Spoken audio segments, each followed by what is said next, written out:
is that I've learned to overcome it, and I've had a much I'm much more empowered to be myself now. Well, I admire that.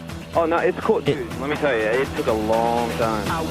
I'm begging anybody out there, before you go and get surgery, before you walk into these hair club system places, I'm telling you right now, I am $20,000 in the hole, and 10 years of stress, the last 3, an absolutely horrifying existence of stress and pain. And I can promise you, the stress of this hairpiece is 1,000 times more than I would have ever felt if I had just been confident with who I am, dealt with the fact that these are the cards I've been dealt, and deal with them, and just shave my head. And honestly, like Spencer said, not everyone's there, but that's where I'm at. Rogaine, even if it works for you, if you want to keep your hair, you can never stop using it. Rogaine is the middle-aged equivalent of crack. And now something completely different.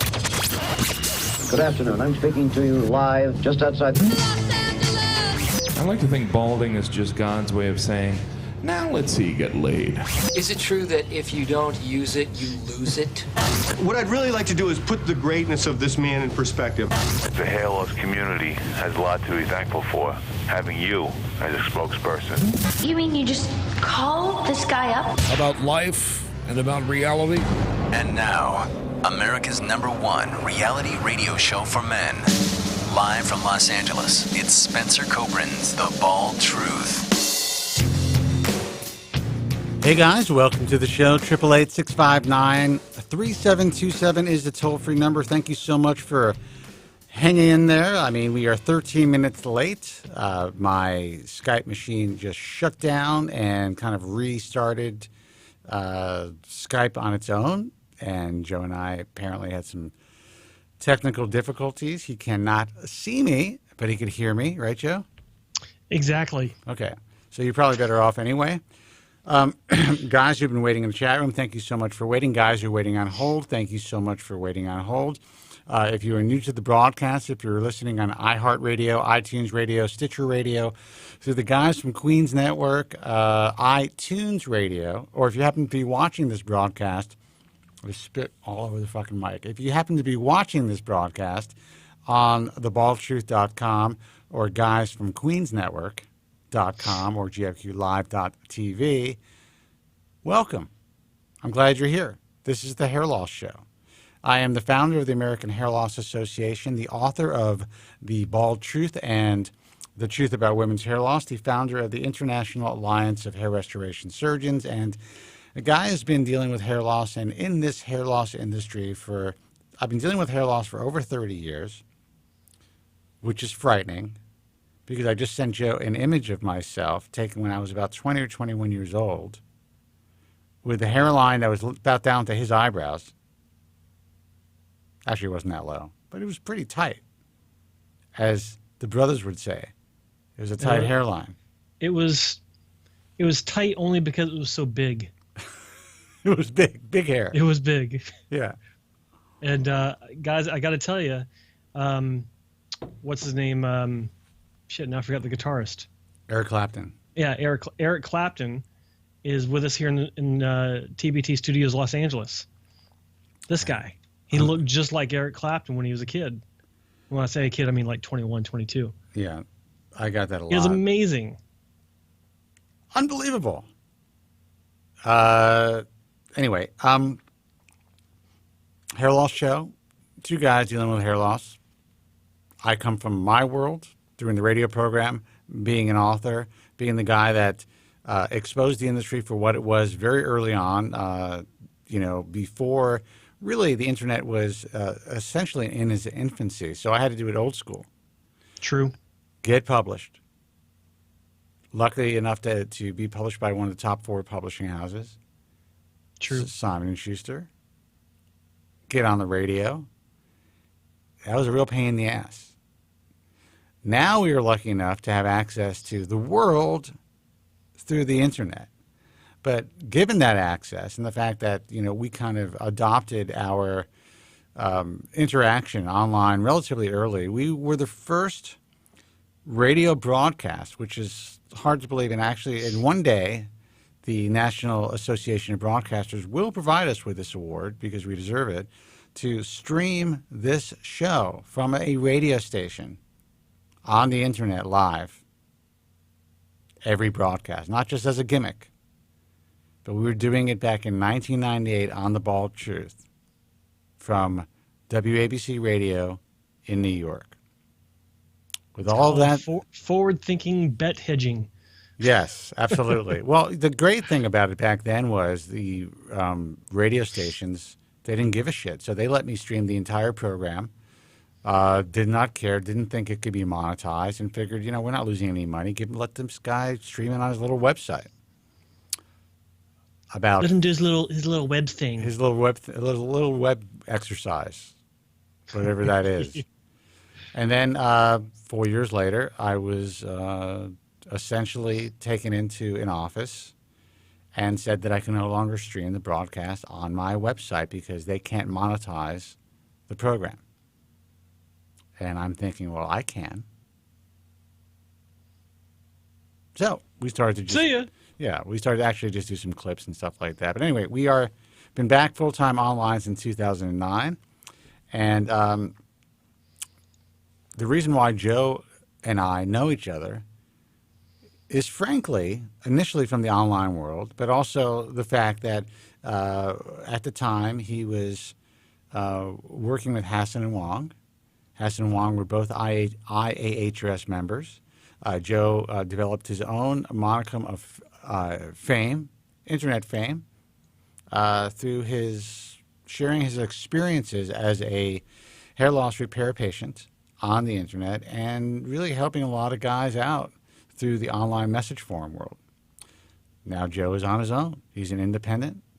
And I'm like, it's time for you to come on the show full time, dude.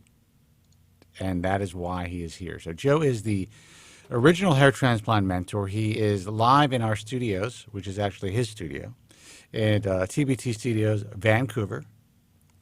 And it is his. He set that shit up.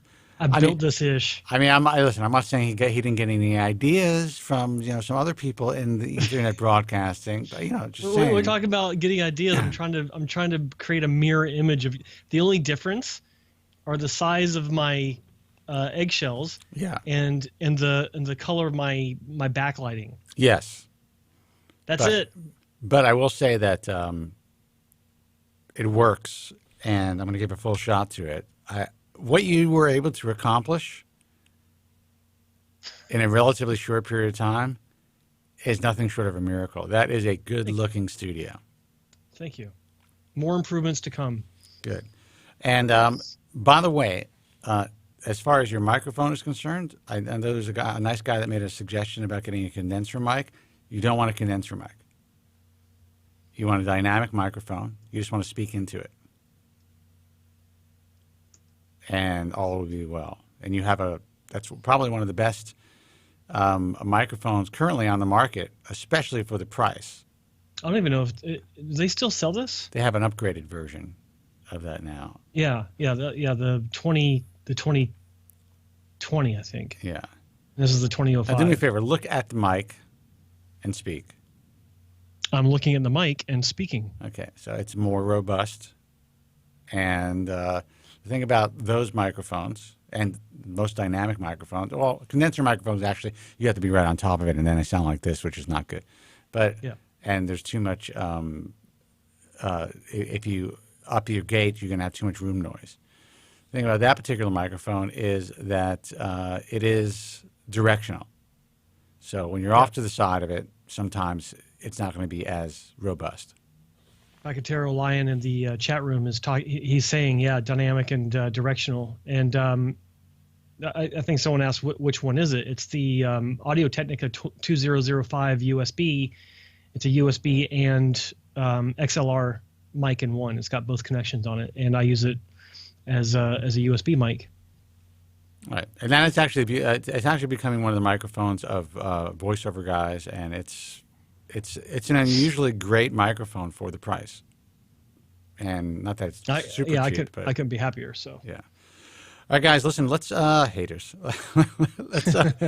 Let's take some phone calls. The phone number is 888-659-3727. Thank you guys so much for taking the time to join us here live on The Bald Truth every Tuesday night. Again, if you're new, we're here to answer your questions about anything and everything hair loss. We actually have some credentials in the field. We've been doing this for a very long time, and we know where all the bodies are buried. We are not here to sell you anything. If you're considering surgical hair restoration, even though we both, work with physicians, make money from the industry, surgery is your last resort. Anyone who supports the IHRS and who we've accepted over the years to be a part of the organization has to support the message that not everybody's a candidate for hair transplant surgery. And we will do whatever we can to talk you out of it if we believe that you are not a candidate or ill-equipped to deal with the entire scope and possible pitfalls of this incredible. Jesus, I gotta tell me to put the camera on me when you see me speaking without the camera. It's about me. Oh, that's right. What? I was looking at my hair. Yeah, go good. It looks good. Those who are part of our organization have to accept the fact that I am a firm believer that you wait as long as you can before you have surgery. But if you choose to have surgery, we created an organization where, at the very least, you have a fighting fucking chance. That's what it's all about. I was speaking to one of our members today, talking about how we're evolving the industry. This is a long-time guy who was very stubborn for a while and also kind of felt like some of the other doctors about, that these type of sites or organizations are really all about lead generation stuff, and that's what they really wanted. And I refused. I held my ground for 18 years that I will not have online consultations on a fucking organizational website. I'm not going to do it because I don't want to sell surgery. Everyone will have access to you, but I'm not going to make it easier for them, like fucking Amazon of fucking hair transplant surgery, to push a button and have a consultation. It's not just that. There are all kinds of other issues that open up when you have online consultations. There's HIPAA violations. HIPAA violations. All kinds of opportunities for third-party eyeballs looking at patient information. Yes. Which falls under HIPAA, and basically putting part of your business in the hands of a third party that at any moment could just turn a switch and turn it off. Right. You got to be an asshole, in my opinion, to and again, there's a lot of them out there, but to not understand the ramifications and the reality of putting your information out there through a third-party website. It's one thing to do an online consultation directly with a physician who is supposed to be HIPAA compliant, or do something via Skype, which I don't think it's the greatest idea either. There are other applications that are more HIPAA compliant. However, for you to sign up through a third-party website to do an online consultation, you're an idiot. That information is in the hands of some of the worst people you could ever imagine. You have no idea that information is being sold. You have no idea of those images or that information is going to be put out there online in perpetuity, used against you in some way.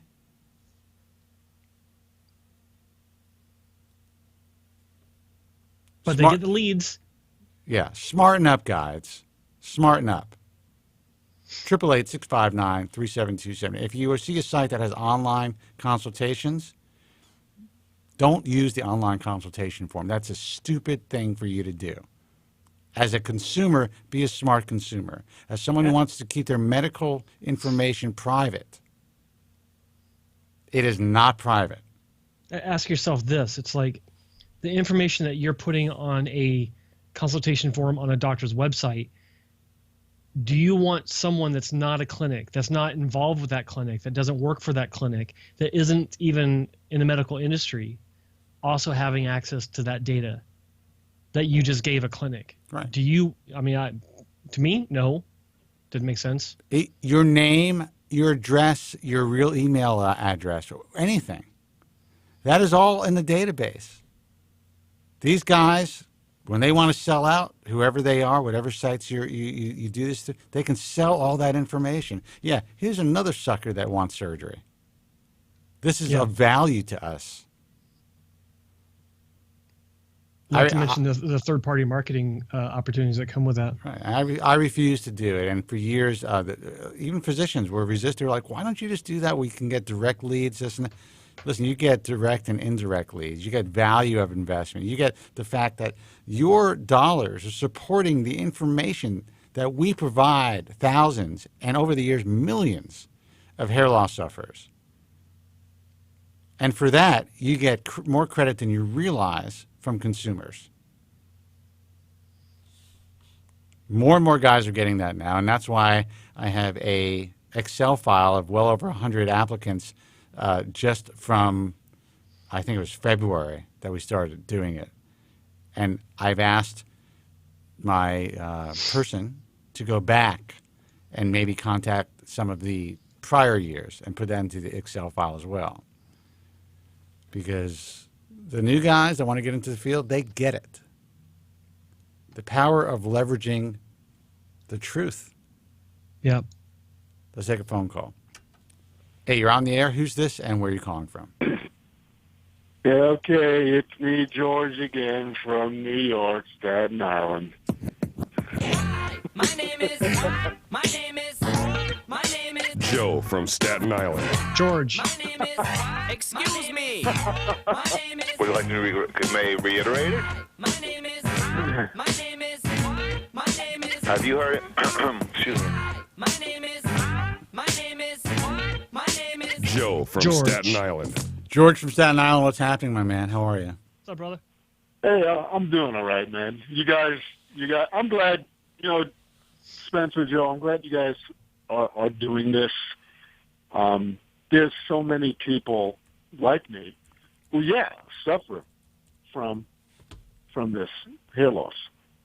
And it's, is it just me, or do you guys do this? Let me know. Do you watch a movie and notice how many men have hair in the movie, or how many bald newscasters do you see that are bald? Let me tell you something. I see their wigs. I sit and I watch television like I'm at an old school bit. Like in the old days in the baseball game, you had your scorecard. You kept cards. You kept the score as a kid. Yeah. It's called Norwood clocking. I have a fucking tally, man. I go on my phone and I make notes all the time. It is nonstop. I cannot just sit there and enjoy anything. I could be at the movie theater watching. It's like I watch a Marvel movie. I love the Marvel movies, and I'm picking out, like I can see the lace on the wigs. And I'm trying not to let that shit ruin it for me. I'm just like, fuck, no, Thanos, no. I know. Yes. I can't get through a movie. I can't get through. I can't walk my dog without noticing people on the street and the comb overs that they're doing, or the wind blowing their hairsprayed hair up. Flock of seagulls. I mean, it is so ingrained into my psyche. I'm not well. That's my line, dude, and I already TM'd it. But yes, I'm not well either. And here's the reality: the only time that I am free of that is if there's Japanese whiskey involved. That is true. Like for those brief moments when I'm inebriated, I am completely free of that.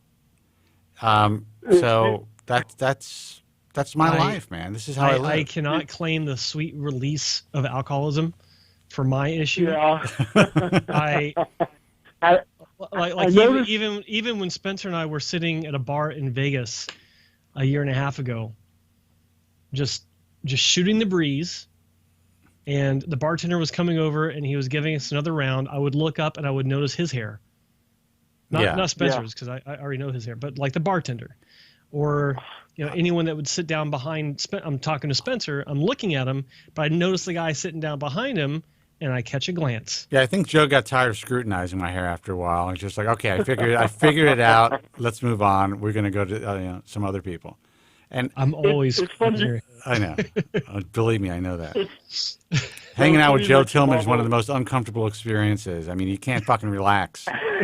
I have to look at him from a certain angle, the whole time. Yeah. He's always like looking at me from the same angle that we're on air together. Right. Well, you guys are something, man. I mean, I noticed that as well. I mean, I look at Marvel movies and Captain America. You notice he doesn't wear his helmet. They got to show hair. Every movie they got to show hair. You said it before. Hollywood doesn't like to see scalp. Even Chris Evans is wearing a fucking wig as Captain America, and not all the scenes either. It's amazing. Yeah, it's hair. I tried to. Someone told me, and many of you guys gone through this as well. I can't stand people who downplay hair loss. I can't stand them. Are you fucking kidding me? Meanwhile, you're glad you have hair on your head and you won't date a guy who's bald, but you downplay it. It's ridiculous. How even the president, who, I don't know what that shit is on his head. I don't know if that's a weave or what. Even the president admits it. You can't let go of your hair. People won't vote for you. I want to make this really clear.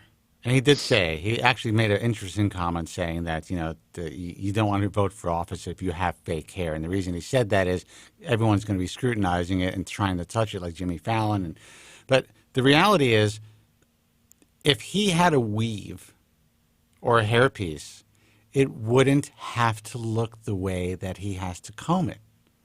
Right. That is strategically placed, every fucking hair, because he has a significant, in my view, he has a limitation. He's limited by his hair loss and by what allegedly, he had to do in order to maintain the hair that he has. Right. That's it. That's all that it is. So if someone chooses to wear hair, while sometimes you can tell and sometimes you can't, they are not going to choose to wear Donald Trump's hair. Not that I think there's anything wrong with it, but he's been so, just burdened and beaten up and just scrutinized over his hairstyle. It is unlikely that someone would buy that. That's all I'm saying. Yeah. Oh, most definitely. Yeah. I'm just tired of all the downplaying. Oh, it's just, and I'm like, oh, let me shave your hair off and see how that is. The other thing is I noticed, to get off of that, I noticed that I've been to a website and there's like several companies that are trying to conquer hair loss. I mean, companies I've never even heard of. They're trying to fix it from different angles, different weights. Explain. Not just Replicel, Shiseido and Samumed. There's like some other French companies and German companies putting skin on top of skin, and I'm like, wow, I've never seen. I can't even remember all the names, but I know that there were several companies trying to fix hair loss. Well, there are, and there's definitely a race to win this game.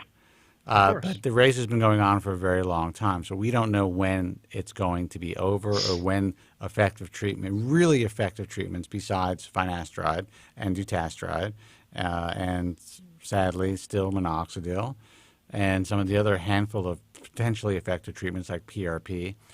We really don't know when this is going to happen. And I love reading about it, and I love being up on all of this information. And I think it's great that there are websites out there that are dedicated to this that are very well trafficked and very successful.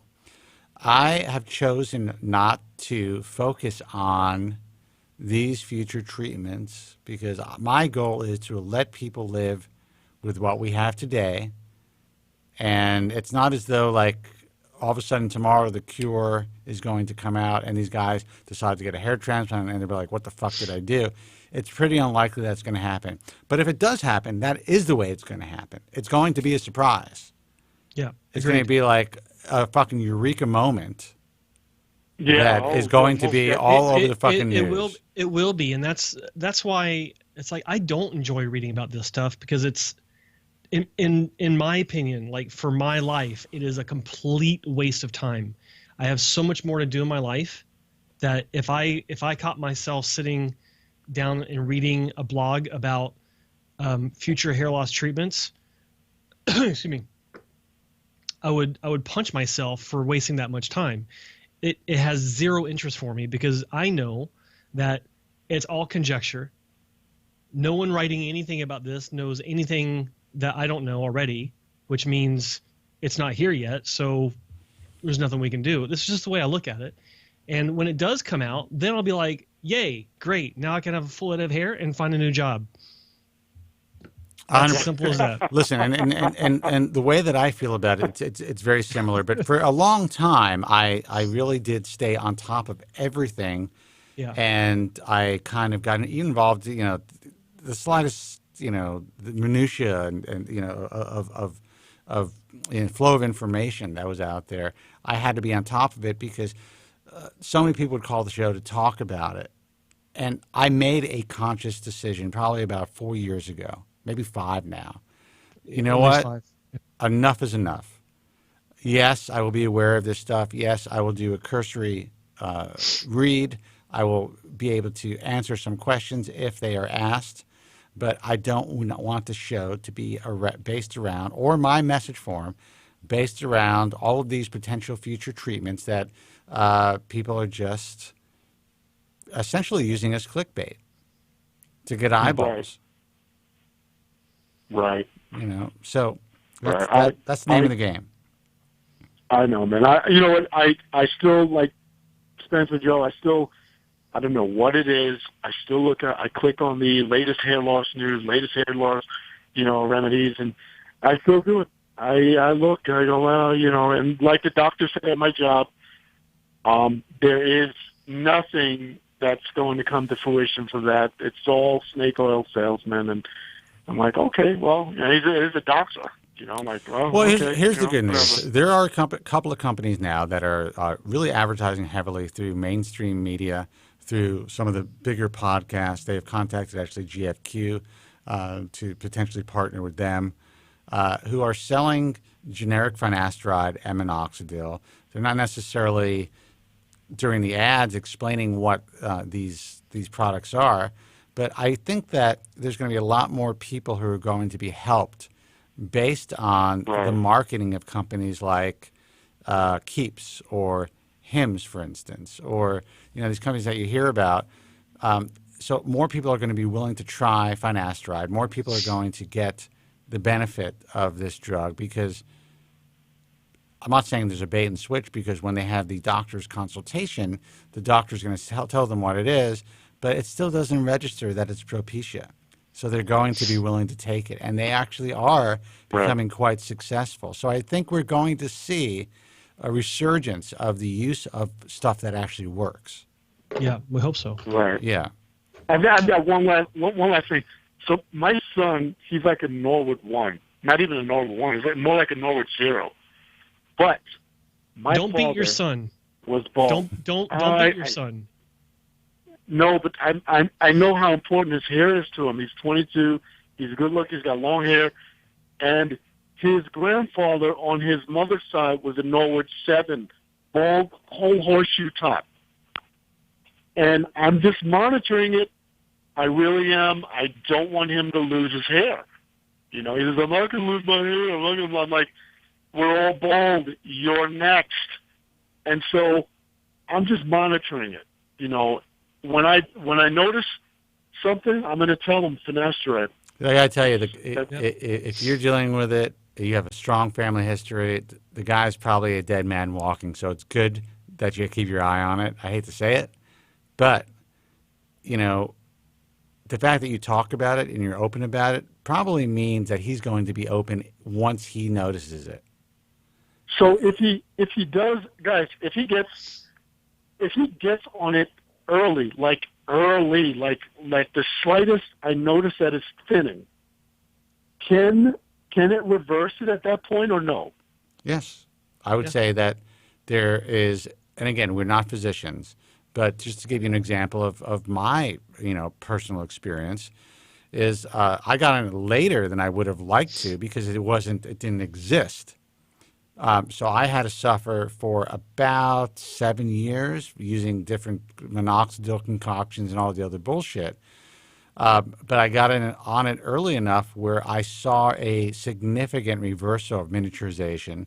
I saw my crown close up a lot, and it essentially stopped the recession of my hairline in its tracks for years. It has receded slightly since I was 27 or whenever I started using the drug, but you know,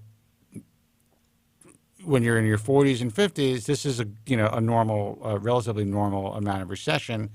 It works, you know. So, yes, if he responds well to the drug, he can possibly maintain the hair that he has once he starts to notice his hair loss for many, many, many years, even decades, depending on the strength of the gene. You know, in my family, while I started early, everyone on my father's side, the uncles, they were full-blown Norwoods, never coming back at a young age. But my mother's side had stronger hair genes, except my mother began losing her hair when she became ill. But I think it started a little bit before then. But she didn't really, you know, she was a heavy smoker. There's a lot of things involved, too. So, but it was kind of mixed genes in my family, where my father held a very strong hairline for most of his life. And I didn't know he was bald when he was, 40 or 50, because he just combed his hair back. And he looked like a guy with a head of hair. Until I started to lose my hair, and I looked at his head, I'm like, motherfucker. My God damn it. I didn't expect this shit to hit me. And then I saw that he was bald in the back. Well, your genes are not exactly his genes. Your genes are also your mother's genes. So, well, my genes are both. Right. So there was baldness on both sides. So that's why I think I responded so well, because there was some strength as far as hair loss existed. It wasn't everyone who dealt with it they weren't for full-blown Norwoods. They were Norwood 3s. They were Norwood. Some of these guys maintained youthful hairlines and just had bald spots. So I had pretty good genes as far as if you're going to go bald. Even though I started early, I lucked. Finasteride worked for this long for me because I probably would not have been a Norwood 7. Let's put it that way. Wow. Like I said, I'm trying to get to him now, and I just want to make sure that because it's kids, man. No one wants to fucking lose their hair, Yeah, but I also don't want you.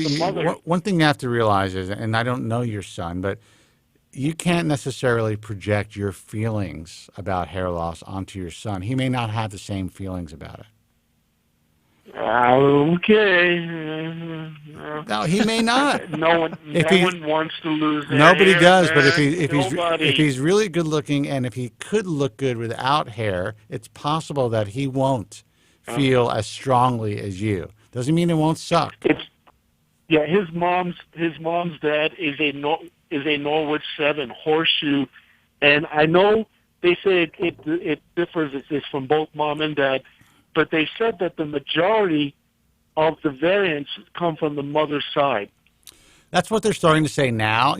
Studies change. I am still a believer of that it is probably relatively equal from both sides of the family. But yes, I've read relatively recent as far as these type of studies are concerned that there is some truth to it being stronger. Or the genes from the mother's side being stronger when it comes to male pattern baldness. I don't know. Yeah. But that's that is one study. So that cannot be considered to be the gospel.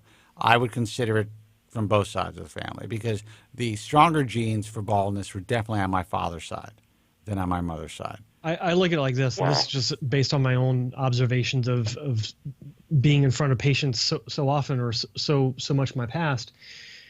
I would have this conversation, and this question would come up quite frequently. Which side is more prevalent? And even when it didn't come up, if we're trying to talk about the likelihood of additional loss, the question would be, well, who in your family's lost the most hair, not just father or mother, but also uncles on both sides, grandparents on both sides, cousins on both sides, so on and so forth.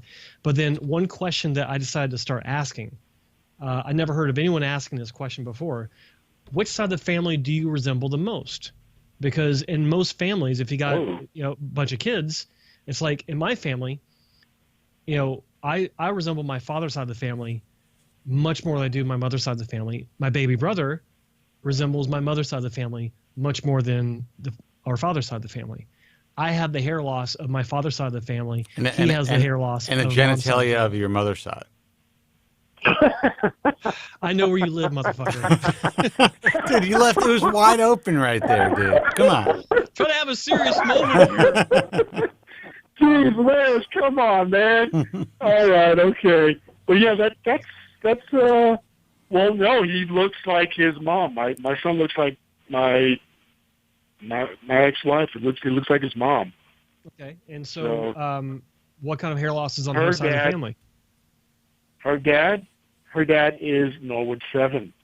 Okay. What was he like when he was roughly the same age as your son? I don't know. I haven't seen pictures of it, but I know he in his 40s. He was already in Norwood 7. Okay.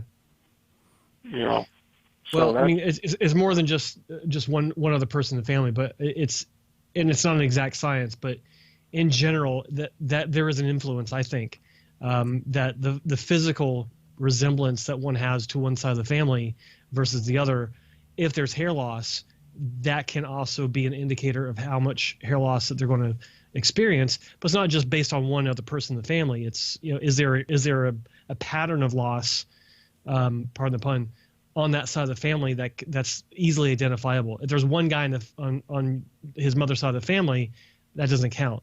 If it's grandfather, uncle, maybe a couple of uncles, and they have all got hair loss, then yeah, he's done. He's going to lose a lot of hair. There's not that many. We got guys. There's not that many males. Guys in the chat room were like, is there another caller up next? Yes, there's plenty. All right. There's plenty of callers, guys. Have some patience. This guy's trying to get some help for his kid here. Sorry. All right, I'm out of your way, guys. Hey, no, you're not. No, stop. Dude, you're fine. You're fine. George, stay right where you are. Yeah. Don't you go anywhere. Okay. All right. We're going to talk this through. So, who else on the mother's side of the family has hair loss? That's just it. There are no other males. I don't know. I just seen a father. Okay. And who has more? He was in Norwood. And how many male members of the family on your side of the family have hair loss besides you? Oh, okay. My father he was a Norwood 4 in his 40s. He's 80 something now. He's in Norwood 7. My brother is bald like me. He's bald. I would say Norwood 4. And my oldest brother, he's Norwood 7 as well. Okay, then there's almost no way around it. He's going to be losing his hair. But would it be possible to stop it early if you have finasteride? Yes. I definitely agree with that. Okay. I think that I think that the caveat with that is that it may not completely stop it. I think that if he was taking, and this is going to be the name brand, okay, because I definitely wouldn't mess around with generics in this case. No. But if he were to start name brand finasteride, 1 milligram or 1.25 if you do Proscar or whatever, relatively soon, then he could maintain maybe most of his hair for quite a while, like years, okay. maybe even decades. Like say for 15 years, maybe a little bit of temporal recession. And then maybe in 15 years, his crown might start to thin. I definitely agree with that. All right, guys. Listen, we're going to take another call. Okay. George, I hope right. I hope we were able to answer your questions. Thank you so much for calling as usual. Guys, thanks. All right, thanks for being a help. You take care. Bye-bye. Pleasure. Phone number is 888-659-3727. We are live from Los Angeles and Vancouver, BC, British Columbia. Joe's in British Columbia. I'm in Los Angeles. It is like a heat wave here. It's a blistering, like 68 degrees here. Wow. Whew. Jesus. Guys, give us a call. We actually have a line open if someone wants to try to get in. 888-659-3727. And also realize that our shit's all fucked up, man. Now Skype, Joe can't see me. I have to somehow rectify that so I can do my interviews. But they essentially reinstalled stuff. I didn't say okay. I didn't agree to it. That happens sometimes. They try to push it through. It happened. I hate that. I have trouble with Vonage. I cannot get a busy signal. Basically, what you guys are getting, who are trying to call in and the phone is busy, is you get like either a mailbox or you hear the show for a second, then it goes to a box and drops you. If that happens, that means all the lines are full. So keep trying. That is our official busy signal, unfortunately, right now. So we're doing the best that we can. I mean, this shit is put together with spit and gum and tape and whatever they say. My side of everything works. I'm just saying. That's true. 888-659-3727. Let's see who this is. Hey, you're on the ball. Truth? Who's this and where are you calling from? Hi, this is Mike from Philadelphia. Mike from Philly. What's happening, man? Welcome, Mike. Hey, what's going on? Hey, just to elaborate on that Marvel movie thing you guys were just discussing earlier. Yeah. When I'm at the movies and I see a guy who has his hair combed back and his hairline, all I'm seeing is pretty much a talking head of hair. Everything else in the scene is completely... I'm glad to know that there's people that are as sick in the head as I am. Oh, dude. That's what this entire broadcast is about. How do you think this show could go on for 20 damn years? Yeah. Yeah, I hear you. So I wanted to tell you a little bit about my story and, get your opinion on something. When I was around 23 years old, I'll never forget it. I was looking in the mirror of my apartment and, I saw something going on. I was in denial at first, thinking I wasn't getting enough sunlight. You know how it is at that first denial stage. Of course, I go to Google and look up, hair loss remedies. And lo and behold, the first thing I come across is the Propecia Health forums. Yeah, that's... So, you know what, I read up on that, get myself nice and paranoid, convince myself I'll never try this shit drug. Yeah. Suffered that way for about, I'd say, 10 months on just Rogaine alone, just slowly losing ground. Eventually, I decided, hey, I'm going to try the Propecia. I went to the dermatologist, got the prescription, popped my first pill. My dick was still working, 2 weeks still working, 3 weeks. So I was on finasteride for about a year and a half. And I got to say, I did notice a drop in libido that year and a half. It wasn't a big deal. I was still functioning. So a year and a half on Propecia, everything's going great. I got phenomenal regrowth. Wow. Phenomenal thickening. I was on top of the world. I was really on top of the world. Then top of the world, literally out of nowhere, pretty much the DHT light switch flipped on me, and I started fucking thinning and shedding to no end. I was still taking Propecia, still thinning, still shedding. It was pretty much like it just stopped working all of a sudden. Now let me ask you, during this time, besides the slightly lowered libido, were you having any other adverse effects?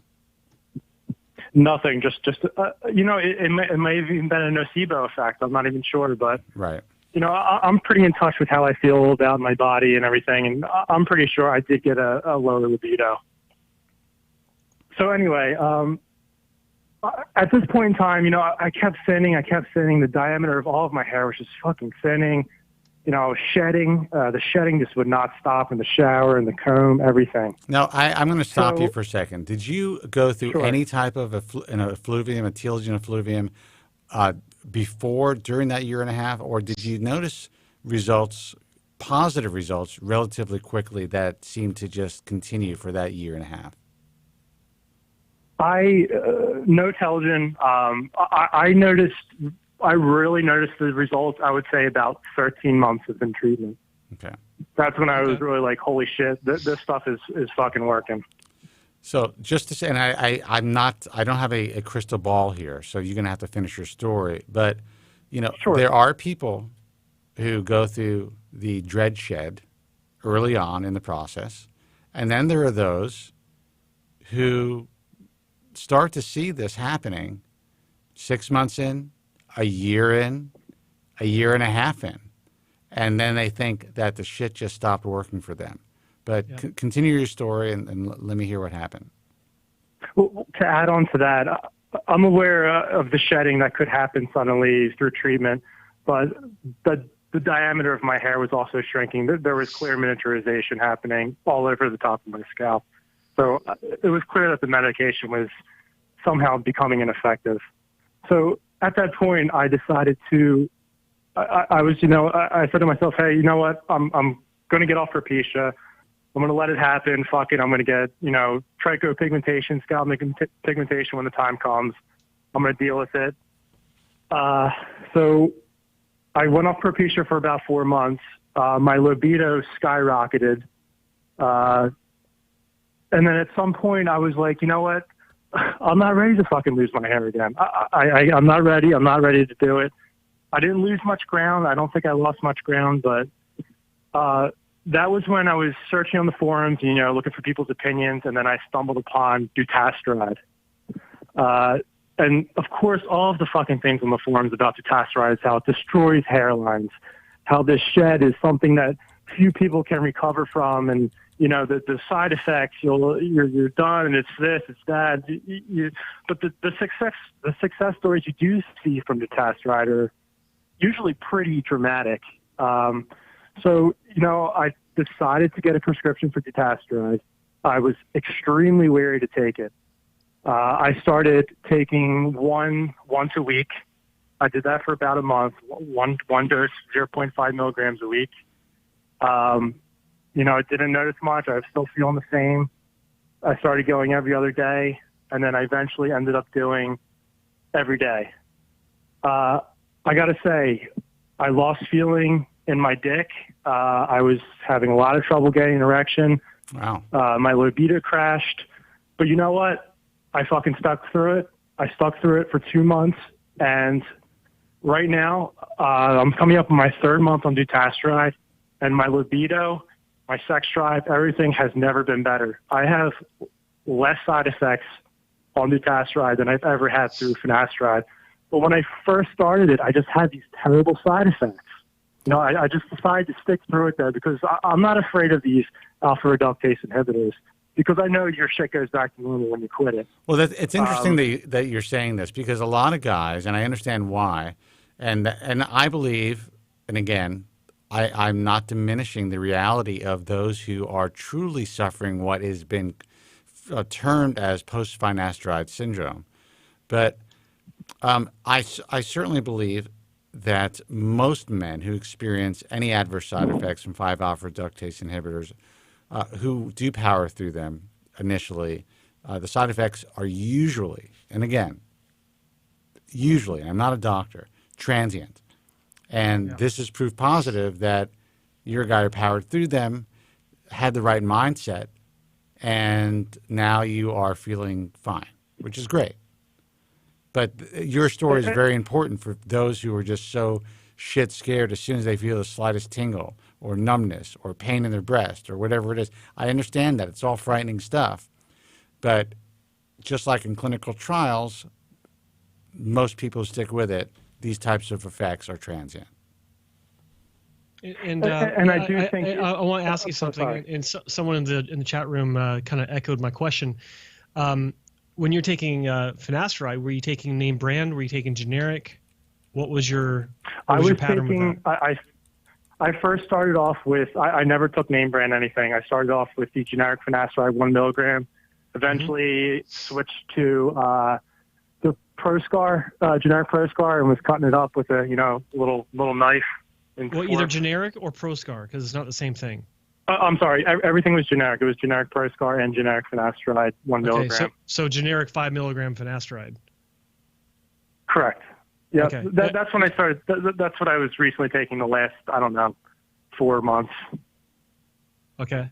And when, and sorry, forgive me, but back up over your timeline, you had this miniaturization issue, this effluvium issue. How long after or before you switched to the 5 milligram version to cut up into quarters? It was after I took my 4-month break on finasteride is when I switched to the Proscar, the generic Proscar.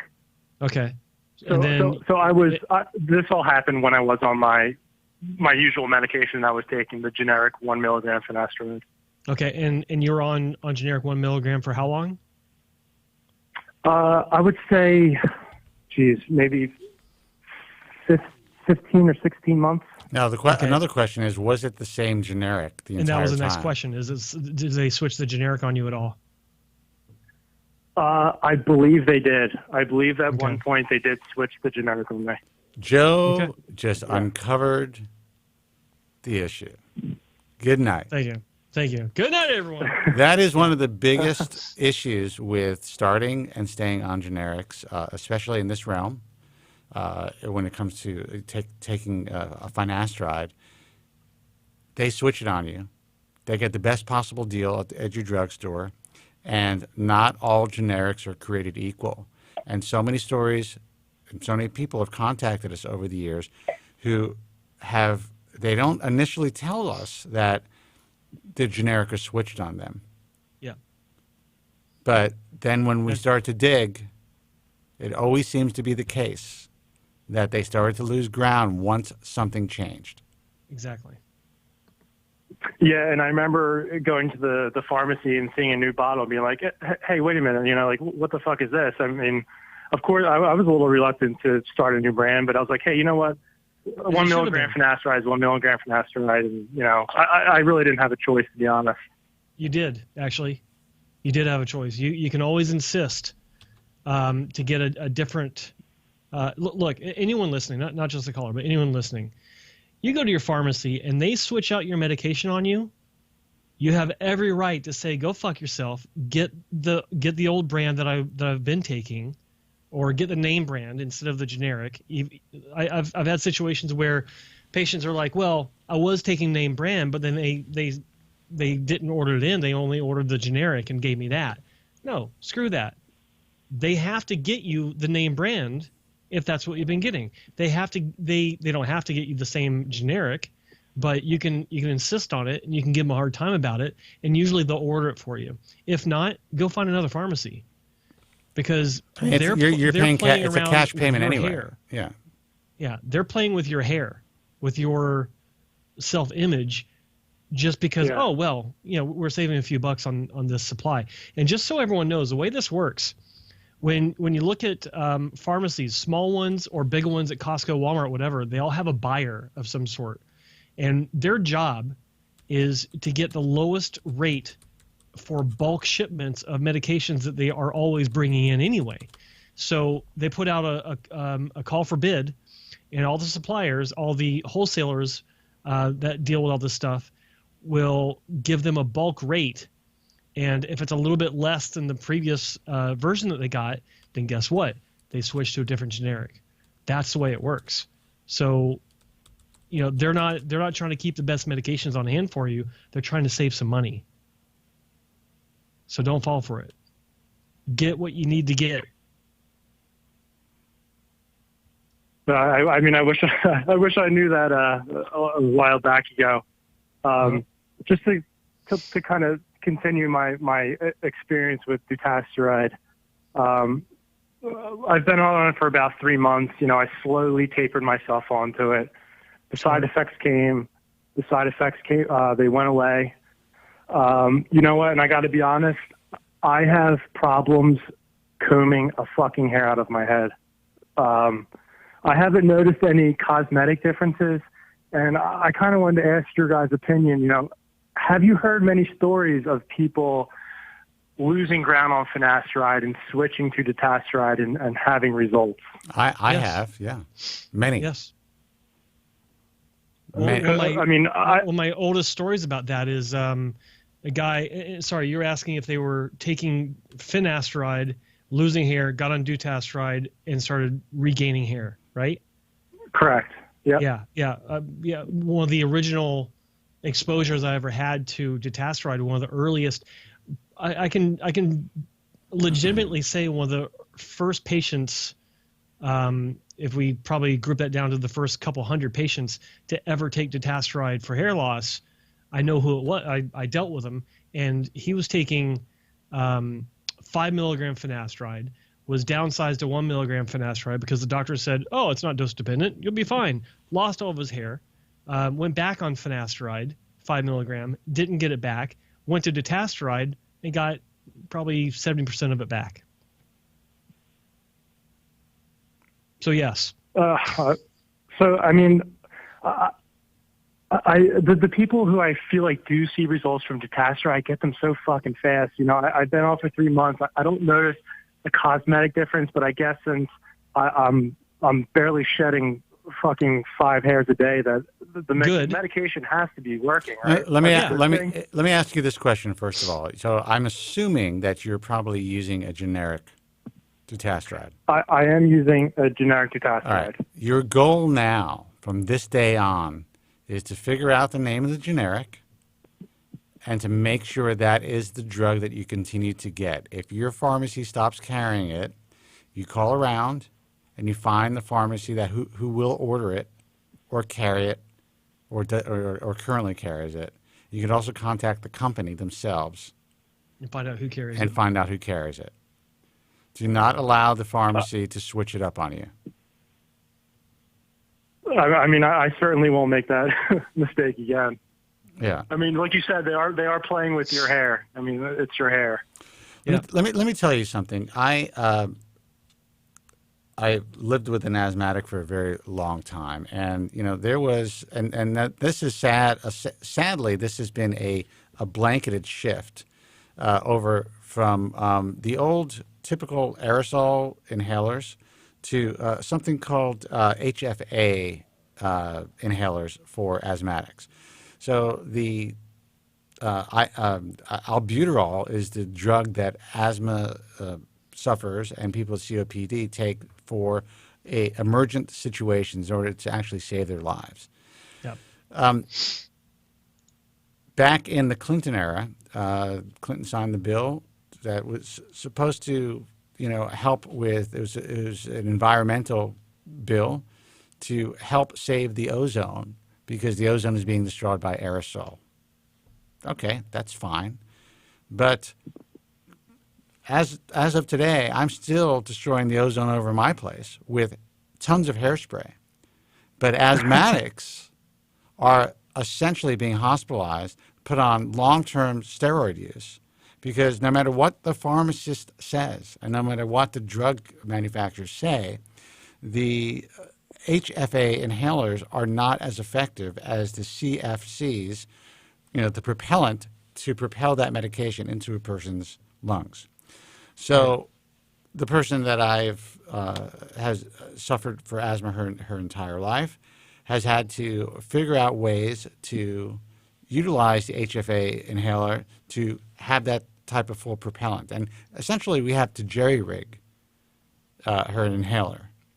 So I guess, my point is that's a much more severe situation. There are children who are being hospitalized, kids who have died, and the pharmacist will sit there with a straight face and say, there's no difference. It's the same thing. It's all in their minds. It's just a different propellant. Yep. While I hate to make the comparison between finasteride and something that is life-saving like someone's albuterol inhaler, the rationale for the pharmacist is essentially the same.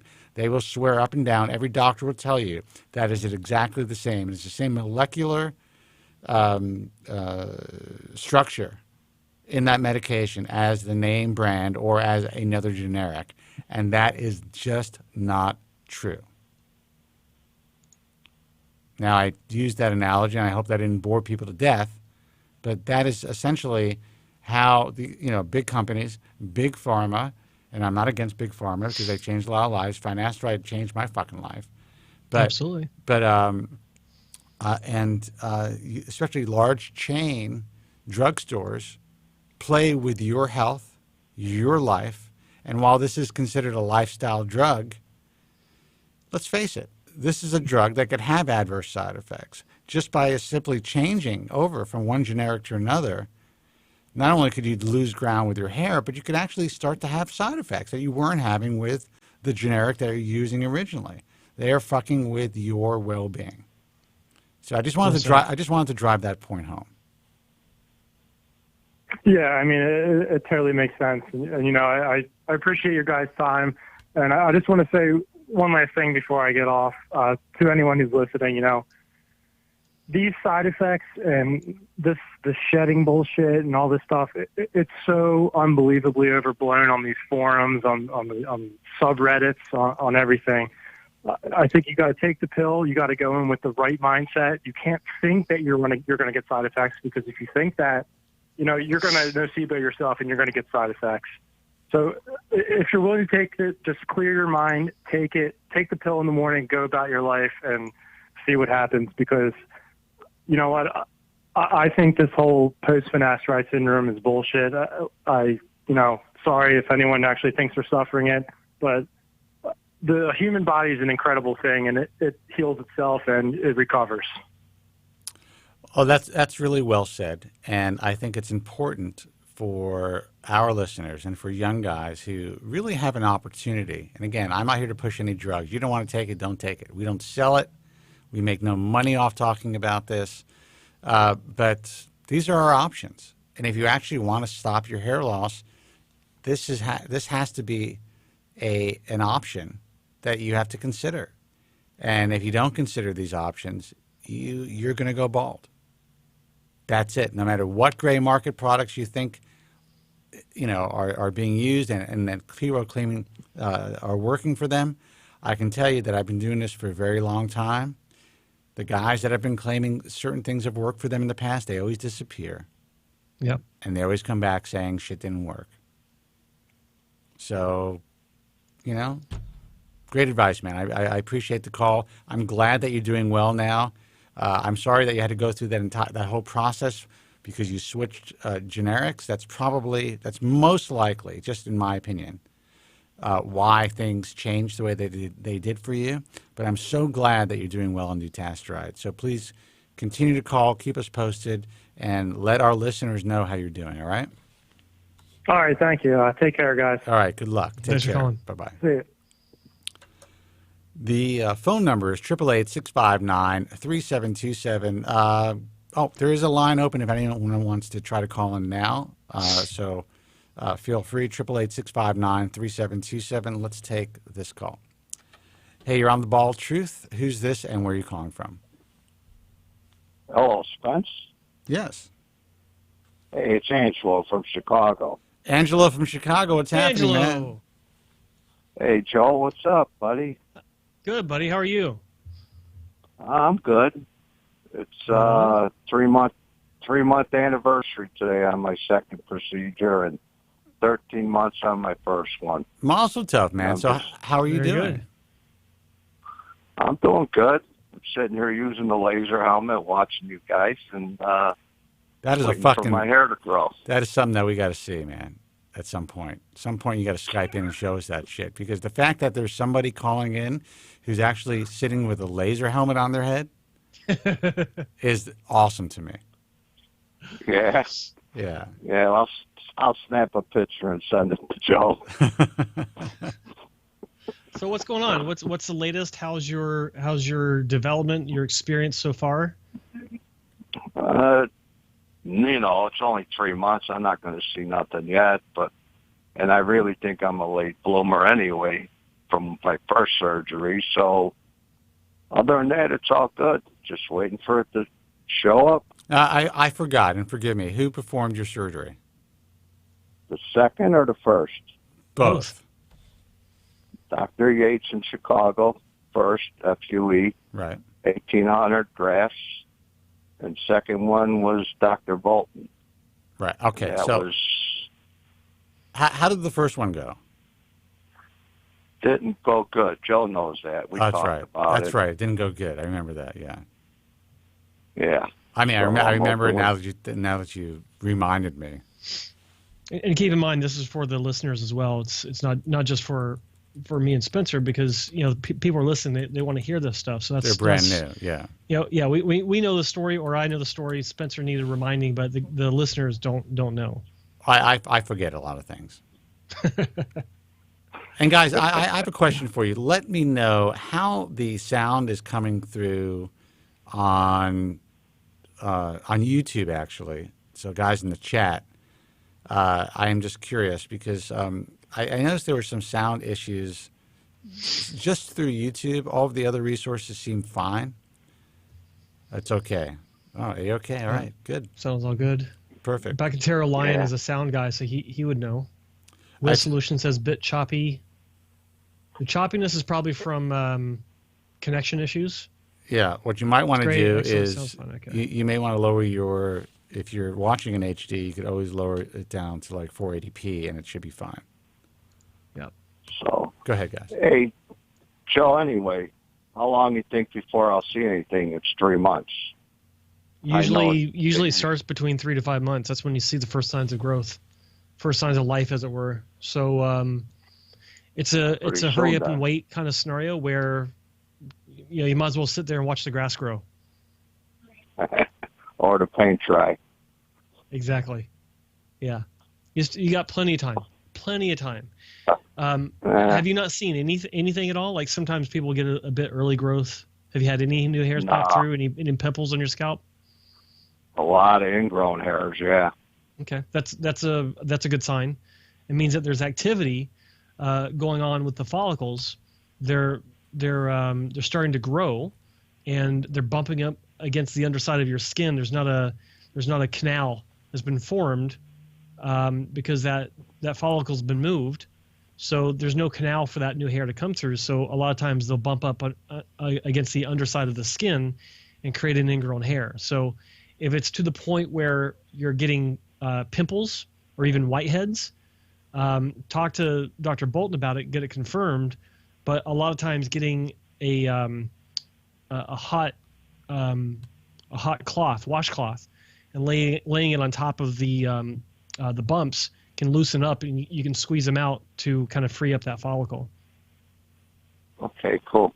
Well, all right, guys. I just wanted to touch base with you and tell you everything's good, and I'll keep you up on how it looks in maybe another month or so. And you guys doing a great job. Angelo, thank you so much for the call. Always a pleasure, and good luck. And you're on your way. I have my fingers crossed.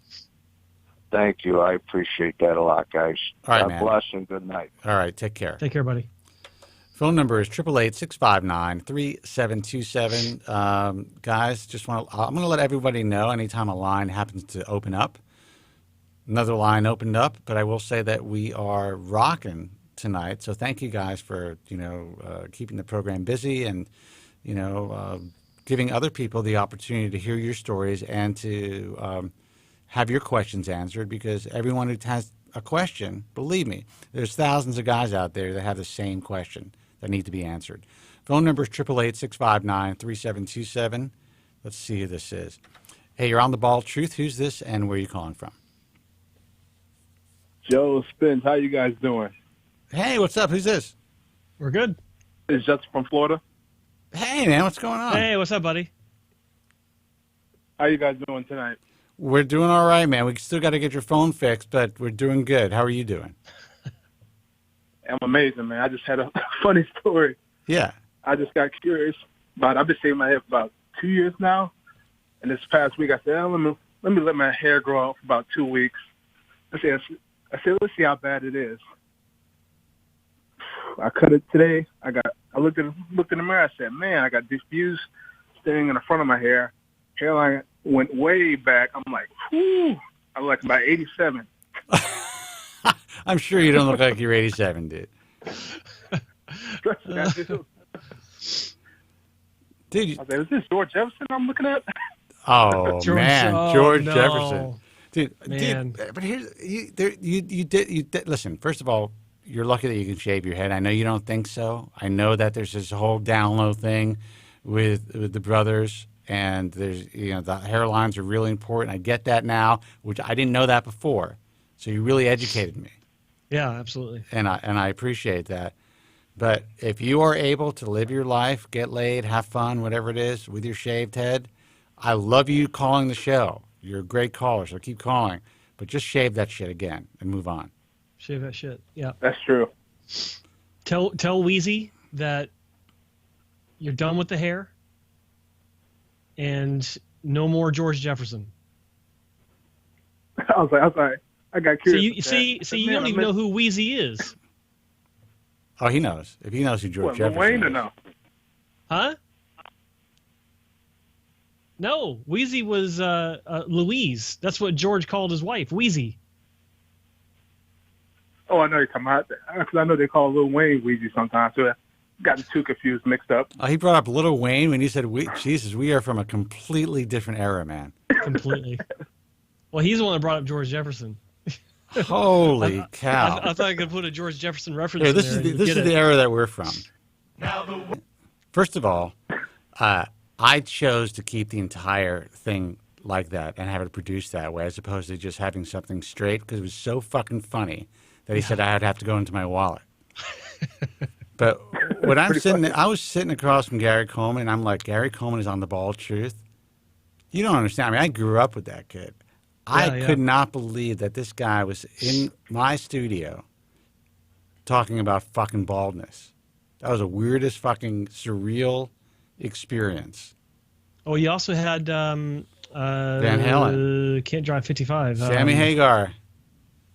Who? Sammy Hagar. Yeah, Sammy Hagar. Yeah, and Mark Anthony. Yeah, exactly. Mark Anthony, the bassist. Yeah. But the problem with that reference that you just played, that's a different decade than George and Wheezy. That was the 80s. That's true. George Wheezy was the 70s. I thought it was the late 70s. No. Nope. So you're saying different that strokes. You're saying different strokes. When did the different strokes come on the air? 1978. What? Okay. I wasn't even born yet. It was right after. Oh, what year did it come? Tell me what year it debuted. 1978. Okay. And then let's see, the Jeffersons. Jeffersons were still on the air. Look. Okay, what you got this like in front of you right now? I do not. What's going on? This is what I did. I was a Jewish kid with a 19-inch black and white television. It only started 3 years before 1975, That's and right. it ended. This is the Jeffersons, 1985. Absolutely, it overlapped. It was the exact same time. So you win. Go F yourself. Of course, I was too young to know the difference. Yeah. That's true, but look at us now. Look at us now. Anyway, dude. So I'm sorry that you feel like you look like an 85-year-old man, but again, it's hard for me to really feel for you because unless you have a really fucked up mug, and I'm sure you don't, the fact that you're dark-skinned does really give you an option that, A, I don't have, and that Joe may have had, because he said he looked good with the shaved head, but probably not. No, I'll send you a picture, actually. My shaved head when I was a kid. I don't want to see it. Hey, like that comment said, what's the guy? NMR 267. Black men are ruthless by hairlines. There could be a black guy on the news right now, discovered a cure for cancer. And if he has a messed up hairline, it's going to be memes 24/7. Get this messed up hairline motherfucker off. Just not trust me. You don't believe me.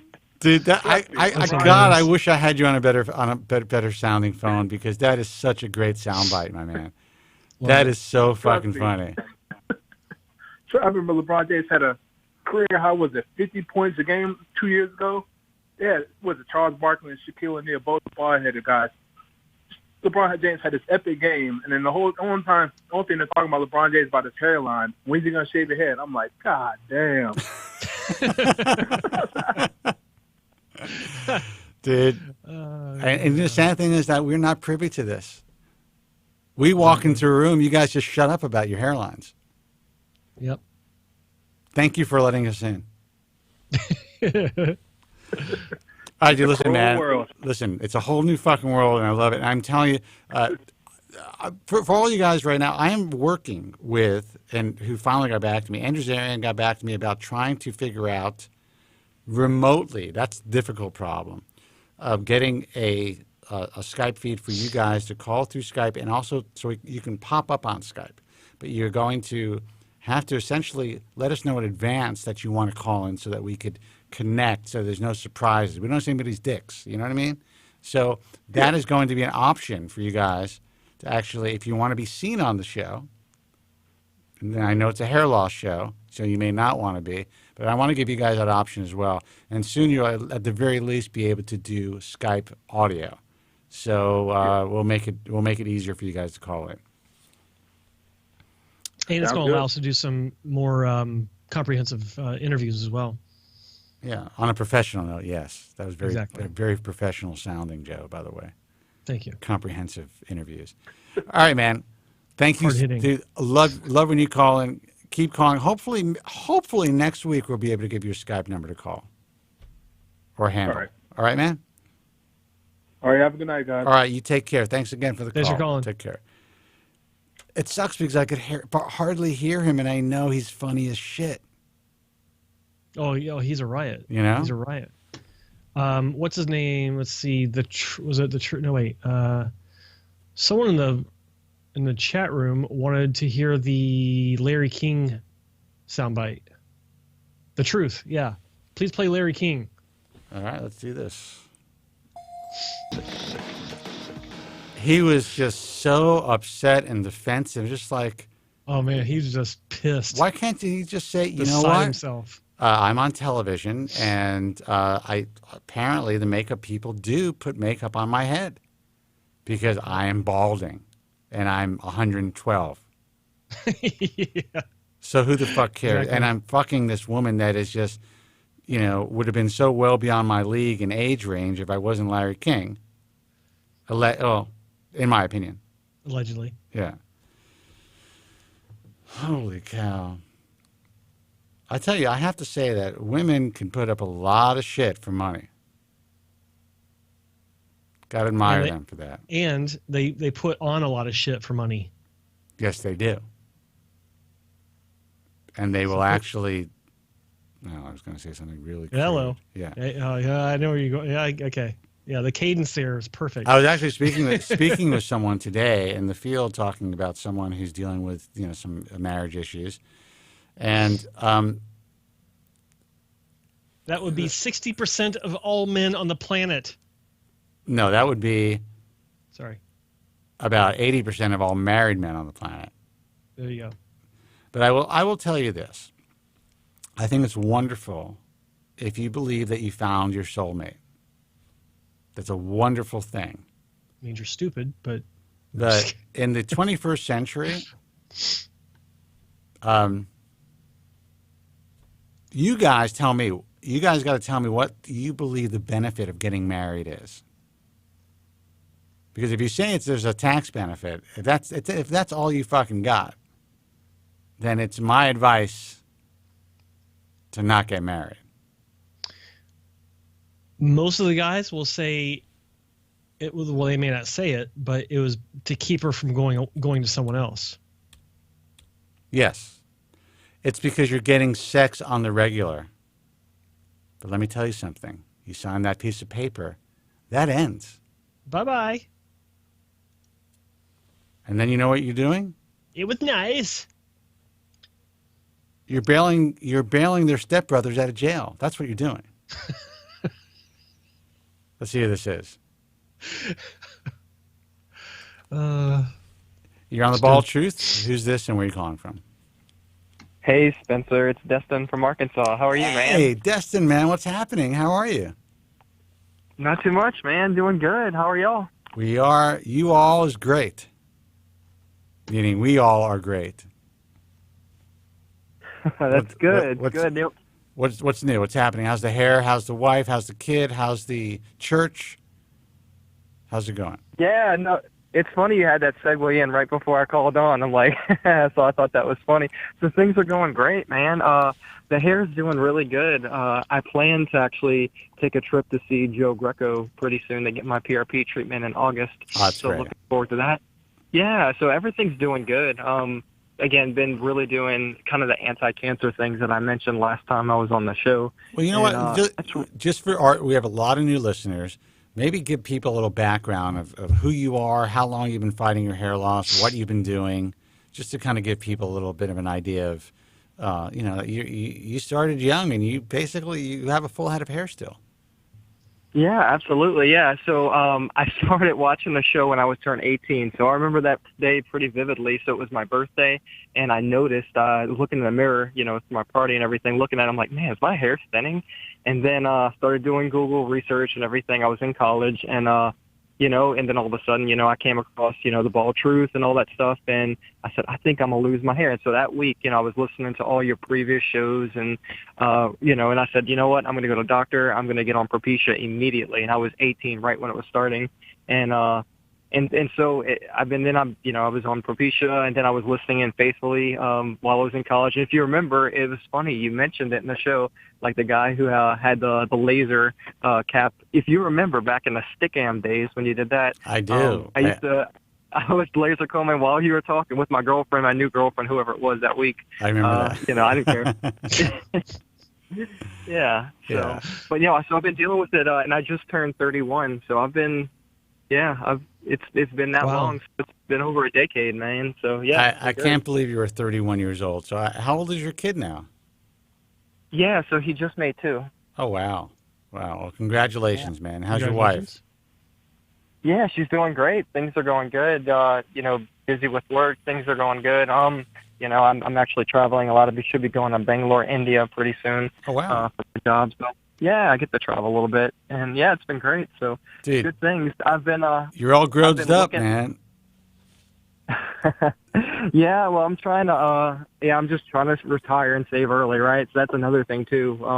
As soon as I started working, I found some people, and they're like, "Look, you need to. I don't care how young you are, you need to start saving, investing immediately and stuff." So, which I'm so thankful for now that I know exactly with investing and all that stuff, right? Time is money, right? So the time value of money and all that stuff. So, just working hard, literally putting it away, but I still, in my mind, live like I'm back in college. So, just take everything that I get raises and just keep investing and try to finish this, man, because work is hard, man. I'm ready to. Dude, that is actually the way to live, man. The goal is, and I say this all the time, is you no matter how much you make, you want to live below your means, and that is all relative to how much you make and who you are. But for many years of my life, and I was a young entrepreneur. I was driving like a Mazda 66 for years. I had that car for like 12, 13 years. I mean, I kept it in great shape, whatever it is. I could have driven any car I fucking wanted. I could have lived essentially from a young age almost anywhere. And I chose to not necessarily be overly frugal, but just to kind of live below my means, do my thing, save my money, invest things properly. And yeah, when I got a little older, I decided, I'm still going to live below my means. Maybe I'll drive a nicer sports car, whatever it is. But I am still a believer, like right now, at this stage in my life, at my age, if all of a sudden income started to drop significantly, I don't give a fuck. I'll be in a one-bedroom apartment driving a Japanese piece of shit car, and I just want the peace of mind and be able to know that I could just stop at any time I want and not have to worry about money. Most people will never live their lives that way. They will live paycheck to paycheck. They will lease or put on credit that flat screen television, which I call flat screen. All TVs are flat screen now, but the large television, just because they can, just because there's an offer at Best Buy or whatever, and they'll live for things. So, Destin, I'm sorry to go off on a rant, but the fact that you said that, I think it's great. And you're a young guy, and you're already preparing for your future. Use that flat screen to watch different strokes. I'm sure you have a 401k or a Roth IRA. You got your retirement set up. I'm hoping that you do. That whatever you're investing in is paying you dividends, and that's the way to do it, man. Save your shit. Absolutely. Yeah. So, yeah, and especially you mentioned 401k. So I've been doing that as soon as I started working, and the company did, I think, a 6% match. So I'm doing right now 21%. I've been doing that since I graduated college. So it's already grown a lot. We've had a great, period with economic growth, right? So, we had a boom, we had a bull market, all that stuff, right? So it's good. No, I'm really, really thankful. Like, the bosses and stuff that I had when I first started working were like, no, look, you need to, if you do this right now, you'll be set up for the rest of your life if you do this now. And they're right. And so my goal is, to hopefully retire in 10 years. So that's the goal. I want to be done. Not that I would, but just the option to, right? Dude, if you have the ability to retire and you've earned enough and saved enough to leave everything at 42 years old, good for you, man. Good for you. Yeah, that's the goal. So there's this, not to plug anything else, whatever, but there's this Mr. Money mustache, and this dude retired at like 31. This was like 13 years ago. Yeah. And he blogged in exactly how he did it. He only worked for 10 years, and not that he did anything major, but it's all about, like you said, like living beneath your means and stuff. So it's good, dude. Like, basically my life is just super, super simple. Like, it's, there's just a few things I focus on, right? So, I have really strong faith and everything, so that's like number one. But my family, and then just, taking care of myself. Man, so many people with like cancer and all this stuff. And so I've really made it, especially after my mom, which I think I shared last time on the broadcast. I just, Sorry, man. I said it's just, it's okay, man. Yeah, but just to really focus on what you can do to prevent cancer. And there's so much research I've been doing and contacting these different doctors. And I feel like I'm learning a lot on what to do to actually prevent cancer. But what I've noticed is doing these different things, my hair has done better. Like, I'm telling you, I don't know if there's a correlation or what, but I'm not complaining. My hair is still really, really good. Are you doing anything like a ketogenic diet or intermittent fasting or anything like that? Yeah, so I do pretty much a low carb type diet and everything. But not fully. I try to limit meat. More than anything, what I think is really beneficial, right, is juicing. So, not that I do true juicing. I have like a NutriBullet, so I do that piece. But I take a lot of different things. Like I thought you meant another kind of juicing. Yeah. No, but there's a store down the street where you can actually go get fresh juice and everything. So sometimes I go there and get like fresh kale and stuff. But what I've noticed is stuff, specifically the turmeric and then juicing a lot and everything, has really helped my hair, my skin, everything. So it's been really, really good. So I think, like, if anyone's suffering from hair loss, I think a guy called me a few months ago. I was actually in Ireland for work, and he's a Bald Truth listener, and he contacted me through Facebook, said, hey, I heard you calling a few months ago. Would you mind talking to me? And so I was in the middle of the airport in Ireland for this guy I never talked with before. But, I was just giving him my advice and the things that worked for me, and that's really funny, really benefited from them. It's like some bizarre Fight Club shit, man. Like another Bald Truth listener contacting a Bald Truth listener about something else. Rule of Bald Truth: you don't talk about Bald Truth. That's it. That is. There you go. And that's a sad rule. I want all of you guys to talk about the Bald Truth. Promote the Bald Truth. Spread the fucking word, guys. I don't want to be sitting here at 70 begging you guys to fucking push the like button. You know what I mean? Speaking of which, yeah, you ingrates, click that like button. Or as all the cool kids are saying, smash it. Smash it. Smash that like button. It's so stupid. Anyway. Well, Destin, man, it's always great to hear from you. I'm glad you're doing so well. I see some of your posts on Facebook, and I could see that you look really good. You really haven't aged at all, and it looks like you're really enjoying your family. I'm telling you, man, like, I haven't been able to really live a simple life, I'd say, the last decade. In a way, I wish that I can go back to that, and maybe I will. But at your age, you're doing a great thing, because you want to have shit set aside. You never know what's going to happen in life. You never know what you're going to deal with. And I'm telling you, I know people, I have family members, people who are, I have a guy, I'm not even going to say how he's related to me, who every 6 months or so, there's some emergency fucking phone call about having to send money to some, motel that he's staying in. And there's always some sort of crazy fucking story. And that is all based on, unfortunately, drug use, alcohol abuse, stuff like that, but also sheer lack of planning. Living paycheck to paycheck, overspending, spending the money on shit that you just don't fucking need. So you're doing the right thing, man. You're living a good life, and I'm proud of you. And I'm really happy that you found the bald truth and that you were able to save your hair all these years. Absolutely, man. No, I really appreciate you, Spencer. I mean, you got me the information, especially when PRP first came out. Dr. Greco, you were one of the first people, and I was really nervous about getting it done, but I was kind of one of the first people to do it, and I've been still doing it. So, I mean, I wouldn't go there if I didn't think anything wasn't happening. Dr. Joe Greco, I mean, he knows his stuff. He's very diligent, and he's always kind of been there for me when I needed him and stuff with refilling prescription, just different things, and just his research. So he's a smart guy, and all that happened, I think, because of you and the ball truth. So I'm very, very, very thankful for that. So thank you. Well, Destin, listen, thank you so much, man, and best of luck to you. Thanks for taking the time to call in, and we'll speak soon. And by the way, happy belated birthday. Hey, appreciate that. Thanks, Spencer. All right, appreciate man. it. All right, take care. Happy birthday. All right. All right, you take care. All right, bye.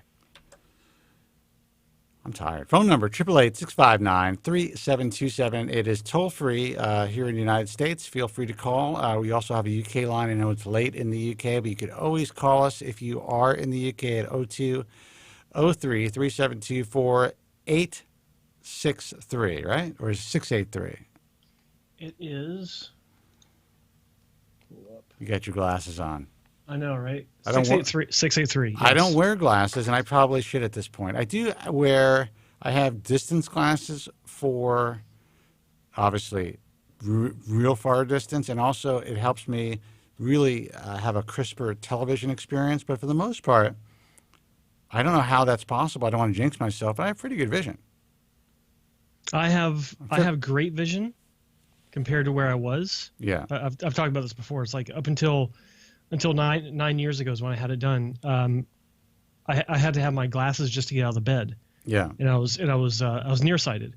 Yeah. I could read like this, but that was it. I couldn't see anything past that. 9 years ago, I got PRK laser surgery, and got 20/20 vision. Now I'm 20/15. I actually had it checked again. I'm 20/15. So that's insane. One eye is stronger than the other, which makes me need it. And it's what's strange is it makes me need glasses to read closer. Right. Right. The vision isn't deteriorating. It's just one's gotten better than the other, so the other one's weaker. You could be a fucking astronaut. How do you know I'm not? Let's take a call. Hey, man, you're on the air. Who's this, and where are you calling from? Hey, guys. It's Maury's Wigs from Brooklyn. Maury, what's happening, man? Maury, how are you? I'm doing good, man. I'm doing good. Tomorrow's my birthday. Turning big 49. Big Right 49. on. Holy cow, that's close, man. You're getting there. You're getting up there. Good for man. you. I'm right behind Entering the Jubilee year, man. Oh, God. Starting my Jubilee year. I have to Jubilee. say, it's an interesting crossover. Now, if I chose to lie and say I was 49, people look at you a little different. As soon as you tell them you're 50 or over, it is like you've reached a certain realm, and it is the old realm, sadly. You are on your way. Mm-hmm. And it is, I'm not really that depressed about it, but it is what it is. I've accepted it. Yeah. Well, for someone over 50, you look fantastic, Spencer. Well, Don't let anyone tell you any different. I appreciate that, and that's what I was fishing for. So thank you. Well, you got it, my friend. All right. So guys, I called simply because I wanted to hear you guys say happy birthday because you guys are you're my boys. But in happy addition, I had a couple things. Maury. Oh, thank you, sir. Yes. Happy fucking birthday, buddy. Live long and birthday, prosper. Joe. Thank There you, you sir. I will do exactly that. So that was the main reason. But the other reason I called is because I had a couple of thoughts that come into my head. First of all, Joe, thank you for accepting my LinkedIn invitation. I appreciate that. Was that you? Shit, I didn't know that. Yes. Damn it! So yeah, because I saw that thread that you talked about the other week, where there was this person talking about one of these giant motorized tools. I forget whether it was Neograft or SmartGraft or some graft. Yeah. And you were going back and forth because I know you mentioned it on the show, and so I went and I looked it up and I read it for myself. And you called them out, and that's cool. I like that. That was really good. The thought that I had reading about this and looking at the artists and all of this, and just me being a person who uses a pen on occasion. I mean, I spend most of my time in front of a keyboard and a mouse. Every so often, if I have to, recently I had to write something longhand, and I held my pen for a little while to write a couple of pages longhand. My hand got really tired, and I thought to myself, if I was a surgeon working on hair transplant with a handheld device, that fatigue definitely comes in to play. And of course, it's a real pity.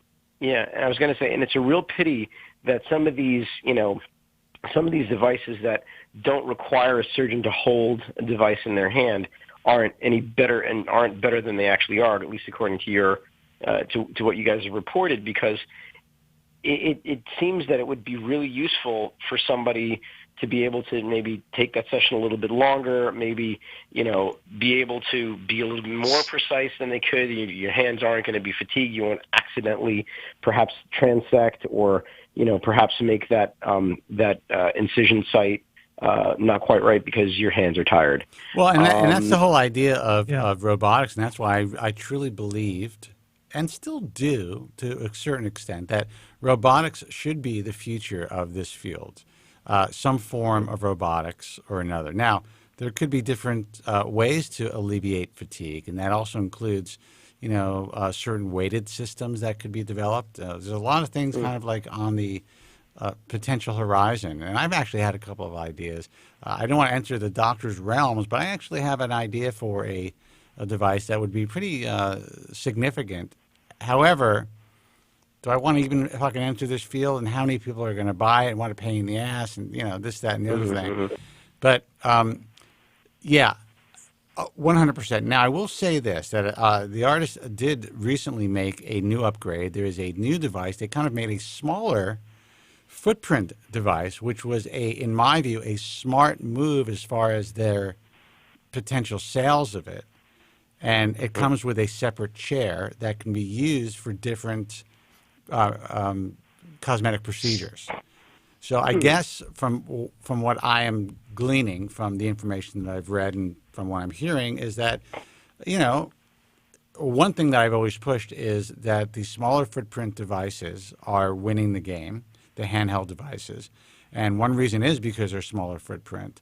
So they kind of took that lead. And I think they've made the newer version a little bit more elegant and is able to articulate a little bit better. And there's some newer parameters that can be set. So it's definitely improving. I will give them that for sure. But it may be, it's possible that it may be too little too late. I don't know. Yeah, I was going to say that class action lawsuit may just end their entire business the way I was reading it. The one that you also posted there, Joe. I read that and I was like, stock dropped by half and all of this. Well, so, I don't know. I would say that actually happened. That happened prior to the lawsuit. And with all of that said, just to talk about that these class action lawsuits, realize that whatever the situation is, and again, there's no income being derived from the company Restoration Robotics. There was a time where I did openly consult for them, and then kind of felt that time needed to end. But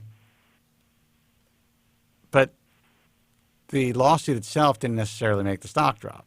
The stock was already, taking a tank. And the lawsuit really is about, at least from what the lawsuit, the complaint is stating, that maybe there were some half-truths or misinformation being presented to potential investors about the product and about the stock itself. I don't know what the IPO. I don't know what the reality is. All I can say is once one group of attorneys decides to go after a company like this, you are going to see lawsuit after lawsuit after lawsuit after lawsuit, just like they did with Propecia. Because as soon as they smell blood in the water, these sharks will go after these companies. Yep. But the truth is that's not great optics for the company. Mm-hmm, mm-hmm. So whether or not these attorneys actually have a case or not, that's to be seen. But you're correct; the optics are not great. Mm-hmm. Yeah, it's kind of a bad sign. I work for a financial regulator, so I get to see a lot of this stuff, and I pay attention to the market. So, when I saw that article, I was like, whoops. Well, I guess that's kind of it for those guys, possibly. But yeah, I wanted to talk about the idea of handheld devices because of the whole fatigue factor. The other thing that also struck me that nobody seems to be using is, and this is something interesting because of what you guys talk about, where you can't really see past the surface of the skin. So if you've got a follicle that curves because you've got curly hair, the risk of transection is higher for people with curlier hair. Now, I'm wondering if anyone is doing anything with like sonography, where they're just they're doing sonograms of the scalp at a high magnification, so they can see beneath the skin and know where the actual follicle is sitting. There's actually a couple of things that I know that are actually in the works, and that's something else that there's some stuff that I can't talk about. But currently, as you know, they have worked. They've had success with devices that made like for phlebotomists to actually see veins using I think infrared technology. So you could actually put something over the person's skin, see the vein, and then draw blood. Hair follicles, you're not really looking at blood, so infrared wouldn't work. But there are some people who are working on the technology that you're talking about, where it's almost like a sonogram. Currently, the most advanced discussion I've seen, not actual product, but most advanced, or a discussion about the most advanced option is simply when the practitioner uses polarized loops, which doesn't really do much. It just helps to cut down on light reflection. And you can see a little bit deeper into the tissue, but I actually got into a debate with someone saying that, well, this clinic claims that they can see down, they can actually follow the follicle itself and see where it curls or see the direction it takes. Can't. And I call complete bullshit on that. No, it's like I've worked with these loops. It's no. Well, basically, what you're able to see is if you've ever seen the images of densitometry, and you're looking at the follicular units at that level of magnification, you can see slightly below the skin, the scalp, where you can, which you're not looking at that magnification through loops. Right. That's another thing. Right. So that is about as far currently as the technology that's out there will allow you to see. So the initial curve and angle of the hair can be seen with that type of magnification. So doctors can get a good first punch, a good first start. But as it goes deeper, that's what they're working. So yeah, I mean, that's a fucking great thought. And it's funny. There's a guy that contacted me through LinkedIn, as a matter of fact, that said that they are working on a device with an IHS member that will help to make FUE no longer a blind procedure. And I said, that's interesting because I've been contacted by 2 different companies who are working on patents for the very same device. The guy never got back to me. He freaked out. He's like, oh, shit. Yeah. I don't want Kobren to know too much about this because maybe he's working with these companies. Yeah. So, yeah, I think eventually it will not be a blind procedure. Mm-hmm. Yeah. So, I mean, for me, it's not that big a deal. I've got wavy hair, so I don't have too much to worry about. Joe just blacked out again. Yeah, I see that. Yeah. The last thing I wanted to mention, and it's something that just occurred to me. Both of us are of the same faith, and it has to do with hair transplantation amongst those of us that are more observant.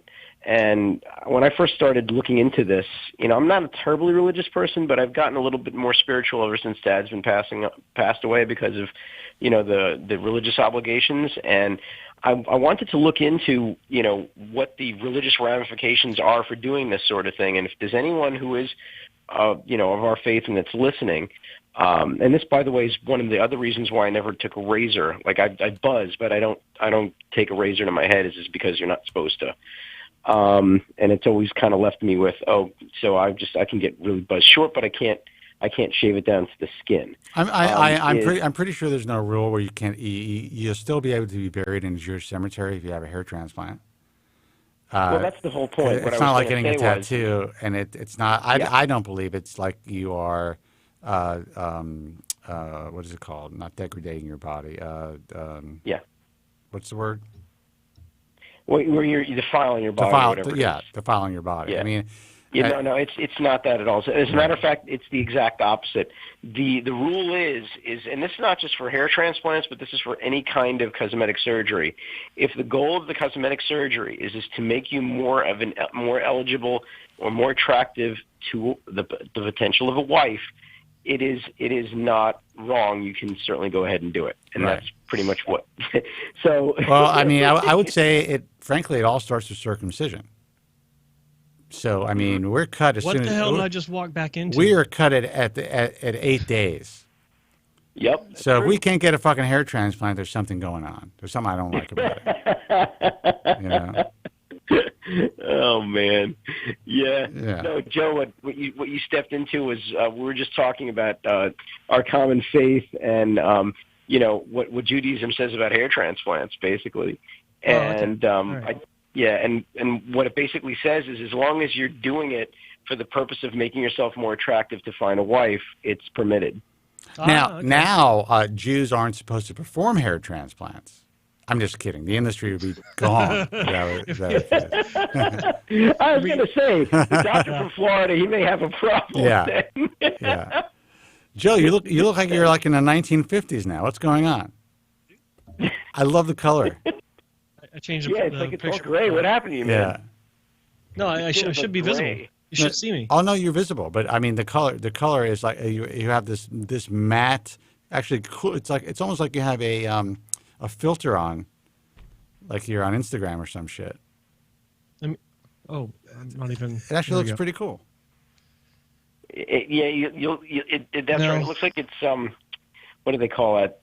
When they have the tinted photographs. Yeah. Yeah, wrong picture profile. Switch the camera back. And now it's just you, Joe, in all your glory, man. Yeah. There you go. Well, listen, man. Happy birthday, Maury. Thank you so much, man. Happy birthday, 49. Let me tell you something. 49 is the new 48, so don't even worry about it. Well, thank you. Appreciate that. Matter of fact, my fitness watch says that I'm 46, so I'm very happy. That's fucking incredible. I don't. There's all these parameters and measurements, and body mass index, and I have a scale that shows all that stuff. And for my age, my body mass is it's pretty excellent. But the fat ratio, and I think to myself, wow, this is really cool. I'm like, it's never ending though. We are fighting the inevitable decay of our fucking bodies, and why don't we just? I'm not saying give up, but I wish we could just stop thinking about it. Just do it. It's great to exercise. It's great to stay in the best possible shape, we can. But like I walk around my neighborhood, I see these guys with these like crazy dyed beards, and just you gotta say you gotta say uncle at some point, and just accept the aging process and age gracefully. Nothing wrong with being strong. It's great to be the built, strong fucking old dude. But nothing is going to take back those 32 years. I showed Joe a picture of myself when I was 21 years old. Nothing's going to take that shit back. I'm never going to get back to that point. That's the way that it is. I'm not saying I'm not better or I'm just different. I'm an older person now. That's the way that it is. So I hope that you're cool with aging because you know what? It's a lot better than the alternative, and that's not aging. So 49 is the new black. Embrace it. Yep. All right, man. Happy birthday, buddy. When's your birthday, Joe? Thank you. When's your birthday, sometime Joe? Later this year, in the fall. Oh, cool, man. All right, well, take it easy, guys. All right, and man. Keep on trucking, man. We'll do our best, thanks man. for calling, buddy. Happy birthday again. Take care. Take care. Okie dokie. Bye-bye now. 888-659-3727 is the toll-free number. Oh, shit, it's already 7 o'clock. Let's get the fuck out of here. Is there any more calls? Actually, we had a call that just dropped off. So. Okay, I was going to say, if we have a short call, we can take it. But, yeah. Oh, God. That's it. I'm tired. What? I got to eat. What? I got to eat. But actually, no, honestly, we did start a few minutes late. So if someone wants to call in for like a 5-minute call, we'll take it. The phone number is 888-659-3727. In the meantime, I'm going to wind up the broadcast, or wind down the broadcast. How's my color, by the way? Oh, shit.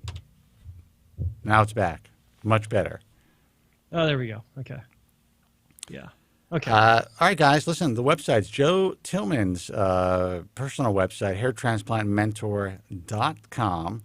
You can check out Joe's journey, all some incredible information, insights about hair transplantation on hairtransplantmentor.com. Joe, you want to promote hair loss experiences a little bit? I will. Hairlossexperiences.com, primarily a UK-based forum, but being the interwebs, we've all got access to it. Growing traffic levels and great information there. What we like about this is that the owner of this forum, he's a cool guy. He's not an asshole. He's not slightly mental. He might be slightly mental. I don't know. But he's just one of those people that it's like he gets it. He's happy to work with us. He's happy to allow us to embed our video stream on his forum, even though there's other, Bald Truth Talk, and it's like he doesn't give a shit. He likes being part of the family, and that's why we like working with Hair Loss Experiences. I always suggest that people go there, and after this show, go there, register, and say, "Hey, thanks, Guy, for letting us watch through your resources." He'll appreciate that. I agree. Oh, take two. I'm going to keep doing that every time my voice cracks. I agree with that 100%. And I love the idea that there is someone that has a message form that does not work out of fear, that understands the value of cooperation, co-creation, just working together for a common cause without bullshit. At the Truth, it's called. Oh wait, you're talking to someone else in the. I was going to say it's HLE, not HLC, but different subject. Anyway, and we mentioned this about where I mentioned this about hair loss experiences because I think I mentioned in our last show. I approached another guy that has a forum, and I've got a good relationship with a guy, but I asked him if we could stream our show through his resource, and he immediately wanted to know what was in it for him. I'll tell you and I can't stand that. I'll shit. tell you even a sadder story. I'm not going to say who this was, but I was actually friends. I went to this guy's wedding of a guy who owns a forum, and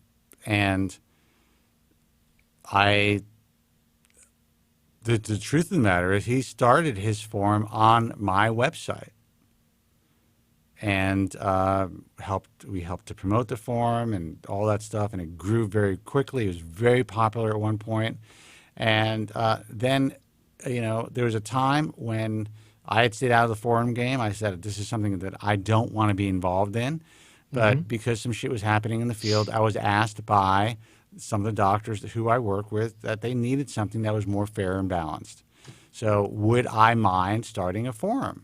I was like, all right, I think this is a good timing. It's a good idea. I'll do it. Why the fuck not? Set everything up, whatever it is. A few days before I launched it, contacted this guy and said, hey, look, dude, this is what we're doing. Decided that it's important that we make this happen.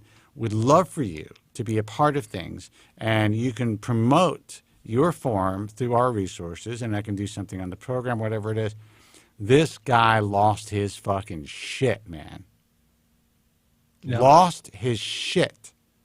Truly believed that I somehow decided to use an opportunity where he felt he was his forum was being attacked or some shit. to harm him, as opposed to take the invitation graciously and say, hey, this is a great idea. We can fucking team up and take over the world and be good guys. Nope. Has not talked to me in over a decade. Same guy that tried to charge me per doctor that I worked with just to be able to post on his forum. So the lesson here is, guys, don't be so short-sighted, because I'm telling you, I mean, this is a marathon. It is not a fucking sprint. There are those out there who believe they have done, they've been very successful in their forum lives, in their forum worlds. Everything's expendable. Everything changes. Everything evolves. Ask the guy that you were just talking about. Right. He had once had the most popular hair loss forum in the world. Now it is essentially, and believe me, I take no joy in saying this, but it is essentially a ghost town.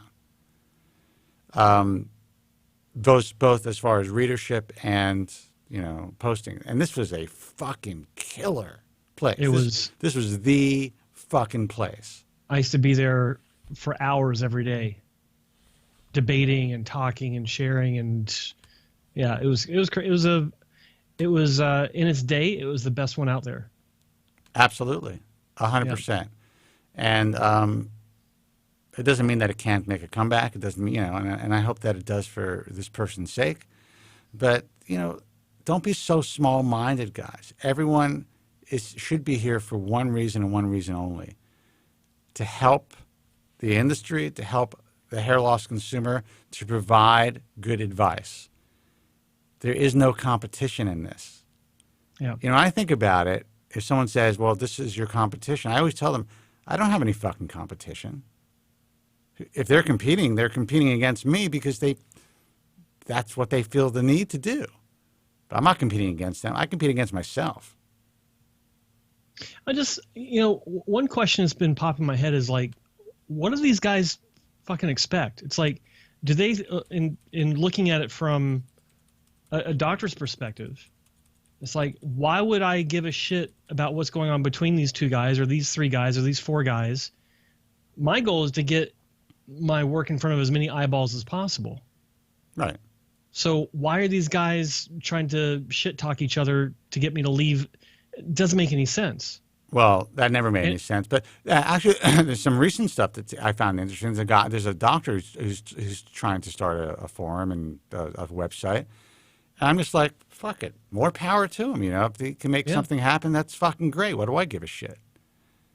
But there are people out there that are making phone calls, that are sending out all kinds of emails. Just, dude, you guys got to relax. People will go to where they want to go. I live on a corner in Calabasas that has 4 gas stations. Okay, because it's right off the freeway. Yeah. They're all doing just fine. They're all busy. Everyone's happy. Everyone could get along. Everyone could be part of something. I never understood that fucking mentality, man. It really is strange. It's like you can't find it anywhere else in the free world. It just doesn't happen anywhere. It is 100% fear-based. It's small-minded. It's ignorant, and that's why there's limited growth to what these guys can do as far as earn. Agreed. So, guys, we're talking about message forums. Be careful when you go to the message forums. Bald Truth Talk, it's a great place to get some. Jeez, my voice. It's a great place to get some really good information. Remember, it's a message forum. That's it. A lot of anonymous people posting information on there. Take everything you read on a message forum with a grain of salt. The one thing that we do offer that I feel is different is we offer true transparency. Everything that is being done on that website has to be done publicly. There can be nothing done behind the scenes. We do not allow moderators to control the flow of information, to interject their thoughts and their commentary about physicians, about somebody's work. They are there to moderate the forum. That's their job. Pretty passionate about that, to tell you the truth. You know, Joe. It's good to be passionate. Well, Yeah. but I think it is unfair to consumers to read the thoughts about a doctor or about somebody's hair transplant, or a forum owner speaking badly about somebody else or their supposed competition on a message forum. Yeah. No, it's to be in that power. It's one of the most one of the most unprofessional things that I've ever seen, and I've been in several businesses. Yeah. So guys, just be careful out there. A lot of great information. We try to create a very safe resource for you. Remember, surgery is the last resort. If you're considering surgery, check out the International Alliance of Hair Restoration Surgeons. That's IAHRS.org. You'll see archives and clips of this program on the IAHRS as well. And everyone who supports the IAHRS and who we support, meaning who are accepted into the organization, have to support the message of truth in advertising and that surgery is a last resort. And that is a very distinctive qualification that most doctors in this industry can't have. They don't qualify because they just want to sell you surgery. Yeah. So that's it. AmericanHairLoss.org for the American Hair Loss Association. Until next time, guys, which is Friday, be strong, God bless, and thank you so much for listening. Thank you very much. I'm sorry for any inconvenience you may have been put to prior to the program, and I'm glad you enjoyed it. And if you could now leave by the exits at the rear, that'd be splendid. Thank you. Good night. Man, and they're always like, down and out about their haircuts. Sure. I lost my hair when I was 16 to 17 years